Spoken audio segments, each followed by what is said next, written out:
Good morning students. Class 11 बेटा retail shop हम कर रहे थे। उसी में सीक्वेंस में आगे हमारा है मेल ऑर्डर बिजनेस।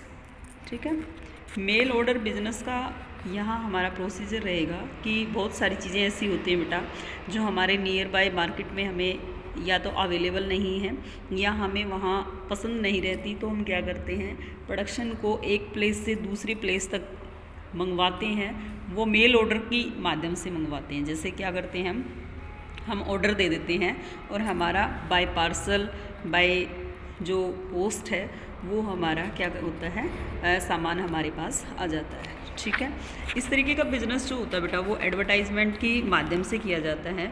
ऑनलाइन जैसे आप करते हैं शॉपिंग, वो सारा इसी के अंदर डाल दिया जाएगा। मेल ऑर्डर बिजनेस में आप पहले उनको ऑर्डर रखेंगे, ऑर्डर के बाद आपका शॉपिंग जो है वो बाय पोस्ट होगी। ठीक है, इसमें आपका मेल ऑर्डर बिजनेस की फीचर्स हैं। ट्रेडिंग बाय पोस्ट होगी, जो भी आपका बिजनेस आएगा वो आपका पोस्ट के माध्यम से होगा। आपकी वैल्यू पेबल पोस्ट वहाँ लिखा होगा। कैश ट्रेडिंग रहेगा, जितना भी बिजनेस होगा आपका वो कैश में रहेगा। ट्रेड विदाउट शॉप, दुकान नहीं होंगी पर आप क्या कर सकते हैं, बिजनेस को चला सकते हैं। कैपिटल की रिक्वायरमेंट नहीं है क्योंकि आपको दुकान वगैरह पे खर्च करने की ज़्यादा ज़रूरत नहीं है। इसमें केवल आपका जो एडवर्टाइजमेंट है उस पर ही खर्च आपको ज़्यादा करना पड़ता है।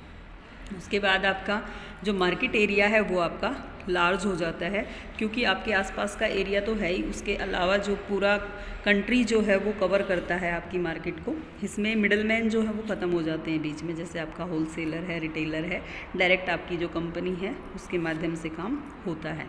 Origin of male order business जो इंडिया में आपका मेल ऑर्डर बिजनेस है वो बाद में स्टार्ट हुआ है। उससे पहले यूएसए में 1872 में हुआ था बेटा। ठीक है, उसके बाद इसका प्रोसीजर क्या रहेगा, प्रिपरेशन होगी मेलिंग लिस्ट की, यानी कि पहले आप मेल करेंगे लिस्ट की, उसके बाद रेगुलर एडवर्टाइजमेंट आपकी की जाएंगी। उसके बाद रिसिप्ट आपकी जो ऑर्डर की है उसको चेक किया जाएगा। एग्जीक्यूट ऑफ ऑर्डर, आपके ऑर्डर को क्या किया जाएगा, मैच किया जाएगा कि आपके ऑर्डर के अकॉर्डिंग हमारे स्टोर में वो सारी चीज़ें अवेलेबल हैं या नहीं है। उसके अलावा अगर नहीं है तो उसको अरेंज किया जाएगा और उसके बाद क्या किया जाएगा, आपको सप्लाई कर दिया जाएगा। उसके बाद रिसीविंग पेमेंट, पेमेंट जो है आपकी डिलीवरी के टाइम भी हो सकती हैं और डिलीवरी से पहले भी हो सकती हैं। ठीक है, होम डिलीवरी के बाद हो सकती हैं। एडवांटेज मेल ऑर्डर के होम डिलीवरी होती है बेटा। आपके पास जो अवेलेबल गुड्स नहीं है वो भी अवेलेबल हो जाती हैं। मनी अरेंजमेंट, मान लीजिए आपकी जो गुड्स हैं उनको 8 से 10 दिन अगर आपके पास आने में लग जाते हैं तो उस दौरान आप अपना जो मनी कलेक्शन है वो कर सकते हैं। ठीक है, प्राइस इनका कंपैरिजन अदर स्टोर्स के रिलायबल रहता है। ठीक है, चीप प्रोडक्ट इसमें होते हैं, आपकी समय की बचत इसके अंदर हो जाती है।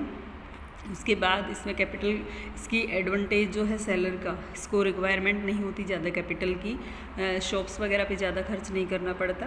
बाई ट्रेडिंग एरिया होता है, मार्केट एरिया ज़्यादा हो सकता है, पेमेंट ज़्यादा रहेंगी।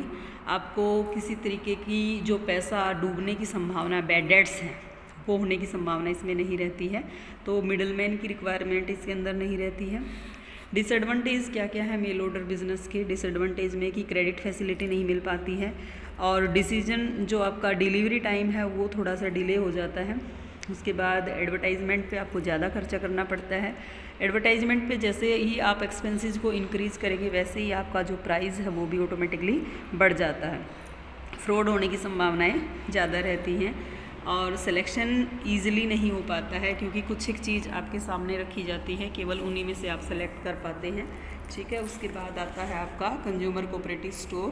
कंज्यूमर कोऑपरेटिव स्टोर क्या होता है, जैसे कि कंज्यूमर सोसाइटी काम करती है उसी तरीके से कंज्यूमर कोऑपरेटिव स्टोर भी काम करते हैं बेटा, कि आपके 8 से 10 व्यक्ति मिलकर क्या करते हैं, एक स्टोर को रनिंग में लेके आते हैं और वो क्या करते हैं, आसपास जो नेसेसरी गुड्स होती हैं उनको सेलिंग करने का काम करते हैं।